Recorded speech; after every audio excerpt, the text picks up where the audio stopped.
A kú déédé àsìkò yìí, kókó inú ìwé ìròyìn la mú wá fún yín láti inú àwọn ìwé ìròyìn ilẹ̀ Nàìjíríà. Orúkọ tèmi ni Ọmágbémisọ́lá Ọmọlọ́rọ̀mádẹ. Lánàá ni olórí ológun àná Ibrahim Babangida ní òun kábàámọ̀ lórí bí òun ṣe da ìdìbò ààrẹ June 12, 1993 nù. Ó ní òun gbà wípé olùdíje du ipò láti ẹgbẹ́ òṣèlú Social Democratic Party (SDP) Moshood Abiola ni ó jáwé olúborí níbi ìparí ìwé ìtàn ìgbésí ayé rẹ̀ tí wọ́n ṣe ìkówójọ rẹ̀ ní ìlú Àbújá. Ní adarí orílẹ̀-èdè àná ti ṣe àpèjúwe ìgbésẹ̀ rẹ̀ ìgbà náà ní àṣìṣe ìtàn "accident history".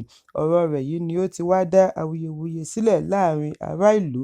Ẹgbẹ́ lára wọn ni a ti rí ẹgbẹ́ Afẹ́nifẹ́re (Coalition of Northern Groups), gómìnà àná fún ìpínlẹ̀ Ògùn Ṣẹ́gun Ọ̀ṣọ́bà, àgbà amòfin Mike Ozekhome àti àwọn èèyàn jàǹkàn-jàǹkàn lórílẹ̀-èdè. Ṣùgbọ́n àwọn ẹbí Abiola dákẹ́ lórí ọ̀rọ̀ tí IBB sọ. Gbogbo akitiyan akọ̀ròyìn láti kàn sí àwọn ọmọ Abiola ni ó já sí pàbó. Ìdìbò June 12, 1993 tí olóṣèlú àti oníṣòwò Abiola kópa ní ọ̀pọ̀ ọmọ orílẹ̀-èdè rí gẹ́gẹ́ bí èyí tí kò ní màgòmágó nínú, ṣùgbọ́n Babangida wọ́gi lé e pẹ̀lú àwáwí ààbò ìlú. Ìgbésẹ̀ yìí dá awuyewuye sílẹ̀ pẹ̀lú ìfẹ̀hónúhàn tí ó mú Babangida kọ̀wé fi ipò sílẹ̀. Èyí ló wá fa ìjàǹgbara fún ìjọba tiwantiwa kí a tó padà sí ìjọba ará ìlú ní ọdún 1999. Babangida ní òun gba àṣìṣe bí ó tilẹ̀ jẹ́ wípé ó wà nínú àkọọ́lẹ̀ wípé òun ní ó lè má jẹ́ Abiola ni ó jáwé olúborí níbi ìdìbò, ṣùgbọ́n lẹ́yìn àgbéyẹ̀wò lórí gbogbo ẹ̀rí tí ó fi ojú hàn, kò sí àní-àní wípé MKO kọ́ ni ó jáwé olúborí níbi ìdìbò June 12. 8,128,720 ní ìbò tí Abiola ní, nígbà tí akẹgbẹ́ rẹ̀ Bashir Tofa láti ẹgbẹ́ òṣèlú National Republican Convention (NRC) ní 5,848,247 láàrin ìpínlẹ̀ méjìdínlọ́gbọ̀n pẹ̀lú olú ìlú Àbújá. Tó bẹ́ẹ̀ jù bẹ́ẹ̀ lọ, Babangida fìdí ẹ̀ múlẹ̀ wípé wọn ìbá tún gbẹ̀mí Abiola bí ó bá padà gba ipò ààrẹ, ṣùgbọ́n ó ṣeni láàánú wípé ogun tí wọ́n gbé tì í lẹ́yìn ìdìbò June 12 kì í ṣe kékeré, tí ó mú òun ní ìgbàgbọ́ wípé bí ó bá dórí oyè kò ní pẹ́ tí wọ́n á fi gbẹ̀mí rẹ̀, nítorí ọ̀tá pọ̀ nínú àwọn tí ó súnmọ́ ọn. Èyí sì lè yọrí sí ogun abẹ́lé. Ẹ̀kúnrẹ́rẹ́ ìròyìn yìí wà ní ìwé ìròyìn Punch tó jáde lónìí.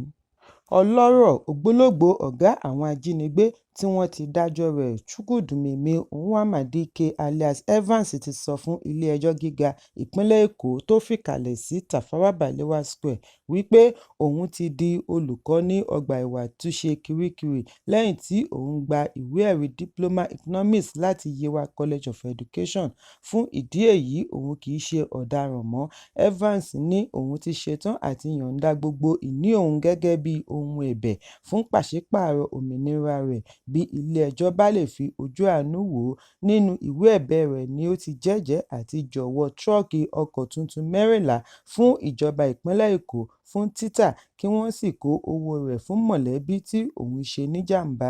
Èyí jẹ́ ìgbà kejì tí Evans máa fi ara hàn nílé-ẹjọ́ láti bẹ̀bẹ̀ fún pàṣípààrọ̀ plea bargain.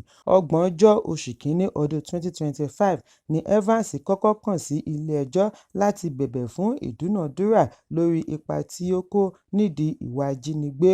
Oríṣìí ẹ̀sùn 5 ni Evans ní káàkiri ilé-ẹjọ́ ní ìpínlẹ̀ Èkó. 2 nínú rẹ̀ ni ó ti gba ìdájọ́, tí ọ̀kan nínú rẹ̀ jẹ́ ẹ̀wọ̀n gbére, ìkejì jẹ́ ẹ̀wọ̀n ọdún 14. Agbẹjọ́rò Evans, Ẹ̀túndọ̀ Ẹ̀mẹ́fọ́ sọ fún adájọ́ Sherifat Shonaike wípé Evans ti ronúpìwàdà fún àṣìṣe rẹ̀. Ó ní àyípadà ti dé bá ìgbé ayé rẹ̀ fún gbogbo ìgbà tí ó fi wà ní ọgbà ẹ̀wọ̀n Kirikiri.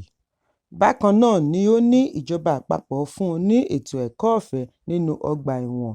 Ó wá tọrọ àforíjì lọ́wọ́ ìjọba ìpínlẹ̀ Èkó bí ó ti ṣàlàyé wípé láìsí ìdáríjì asán ni ètò ẹ̀kọ́ ọ̀fẹ́ tí ìjọba àpapọ̀ fún un.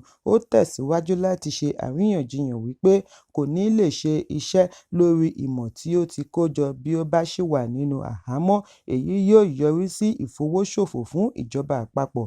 Gẹ́gẹ́ bí àlàyé tí wọ́n ṣe sílé ẹjọ́, ní gbogbo àkókò tí Evans fi wà nínú ọgbà ẹ̀wọ̀n ni ìjọba àpapọ̀ fún un pẹ̀lú àwọn ẹlẹ́wọ̀n yòókù ní àǹfààní láti tẹ̀síwájú nínú ẹ̀kọ́ wọn. Evans gba àǹfààní yìí, èyí ló fún un láǹfààní àti di olùkọ́ pẹ̀lú ìwé-ẹ̀rí NCE àti iṣẹ́ àkànṣe tí wọ́n ti ṣe àgbékalẹ̀ rẹ̀ fún àgbéyẹ̀wò.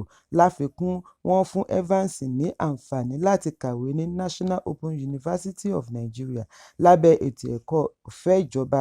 Bákan náà ni Evans ti lọ kọ́ iṣẹ́ jórinjórin welding and metal fabrication nípasẹ̀ Ministry of Labour and Productivity tí ó sì ṣàṣeyọrí nínú gbogbo ìdánwò rẹ̀. Níbi ìgbẹ́jọ́ náà ni Evans àti àwọn 4 yòókù tí wọ́n jọ ń jẹ́jọ́ ti ṣàlàyé fún ilé-ẹjọ́ wípé àwọn ti bẹ̀bẹ̀ fún ìdúnàádúrà kí adájọ́ tó wá sún ìgbẹ́jọ́ mìíràn sí ọjọ́ 17 oṣù kẹrin ọdún 2025 láti jábọ̀ lórí àbájáde ìdúnàádúrà. Ẹ̀kúnrẹ́rẹ́ ìròyìn wà ní ìwé ìròyìn Punch tó jáde lónìí. Àjọ tó ń gbógun ti ìwà ìbàjẹ́ Independent Corrupt Practices and Other Related Offences ICPC ti ṣe àwárí n1.37 billion tí wọ́n ṣe ẹ̀sùn wípé wọ́n darí kúrò nínú àpò ìkówósí ìjọba ìpínlẹ̀ Kaduna sí orí iṣẹ́ àkànṣe ojú irin ìpínlẹ̀ tí wọ́n ti pa tì báyìí. ICPC ní inú àpò ìkówósí aládàáni kan ni wọ́n darí owó yìí sí nígbà ìṣèjọba gómìnà àná Nasir El-Rufai tí ó jẹ́ gómìnà láàrin ọdún 2015 sí 2023. ICPC yànnàná gbogbo àwọn àwárí wọn sínú ẹ̀sùn tí wọ́n pè sí Ilé-ẹjọ́ Gíga ìlú Àbújá níbi tí wọ́n ti ń béèrè kí wọ́n gbẹ́sẹ̀ lé e. Dídarí owó yìí ti fa ìpèníjà fún àwọn ará ìpínlẹ̀ láti má ní àǹfààní sí ọkọ̀ ojú irin. Ẹ̀kúnrẹ́rẹ́ ìròyìn wà ní ìwé ìròyìn Premium Times tó jáde lónìí. Gómìnà ìpínlẹ̀ Edo Monday Ọpẹ́bọlọ ti ṣe àfihàn wípé òun lòun ra àga tí òun fi ń jókòó nínú ọ́fíìsì lẹ́yìn tí aṣíwájú rẹ̀ Godwin Obaseki gbé èyí tí ó ń lò tí ó ní àsíá orílẹ̀-èdè lọ. Lórí ètò òṣèlú orí amóhùnmáwòrán Channels tí ó wáyé nírọ̀lẹ́ àná Ọjọ́bọ̀ ni Ọpẹ́bọlọ ti ṣàlàyé wípé bí ó tilẹ̀ jẹ́ wípé òun kò ní tìkálára òun gbé ìgbésẹ̀ lórí ìwádìí Obaseki, ìjọba yóò padà ṣe ìwádìí lórí bí wọ́n ṣe ná owó kí wọ́n sì rí dájú wípé gbogbo owó tí wọ́n ná nínàkúnàá ni wọ́n dá padà. Ọpẹ́bọlọ ṣe ìrántí ìrírí rẹ̀ lẹ́yìn tí ó gba ìṣàkóso. Ó ní owó ara òun lòun fi ra ìjókòó mìíràn tí òun jókòó lé. Bí Obaseki bá lè gbé àga kúrò ní ọ́fíìsì, kí wá ni kò lè gbé?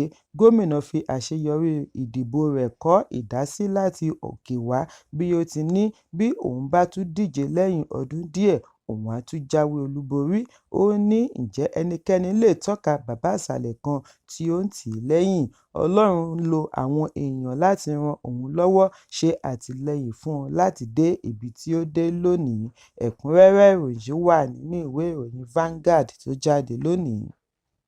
Kókó inú ìwé ìròyìn tòní kò ní jù báyìí lọ.